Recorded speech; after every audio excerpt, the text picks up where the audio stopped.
Saudi अरब के दारुल-हुकूमत रियाज में Indus culture and social forum के प्लेटफॉर्म से ऑस्ट्रेलियन इमिग्रेशन के सेमिनार का इनेकाद किया गया, जिसमें मुख्तलिफ कंपनियों के पेशा-वराना कारोबारी शख्सियत और तलबा ने शिरकत की। इंडस फोरम के सदर ज़ीशान काजी ने कहा कि इंडस फोरम की हमेशा ये कोशिश रही है कि वो ना सिर्फ दियार गैर में अपनी सकाफत और तहजीब को प्रमोट करें, बल्कि कैरियर काउंसलिंग और पेशा वराना सलाहियतों को उजागर करने के लिहाज से मुख्तलिफ वर्कशॉप का इनेकाद भी करें। आज हमने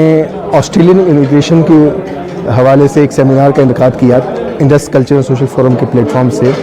और इस सिलसिले में हमने मुबश्शिर निज़ामानी साहब से रिक्वेस्ट की कि कम्युनिटी के लोगों को इसकी अवेयरनेस दें कि कैसे ऑस्ट्रेलियन इमिग्रेशन के लिए प्रोसेस स्टार्ट किया जा सकता है और क्या क्या रिक्वायरमेंट्स हैं।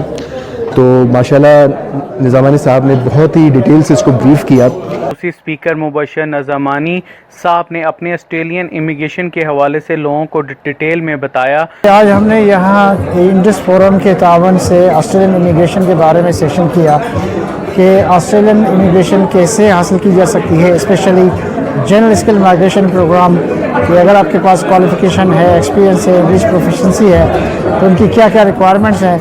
और ताकि कम्युनिटी के लोगों को इसकी हेल्प मिल सके। और इंडस फोरम के तावन से ये सारा कुछ मुमकिन हुआ और लोगों को ऑस्ट्रेलियन इमिग्रेशन के बारे में मुकम्मल तफसील के साथ हमने इंफॉर्मेशन दी।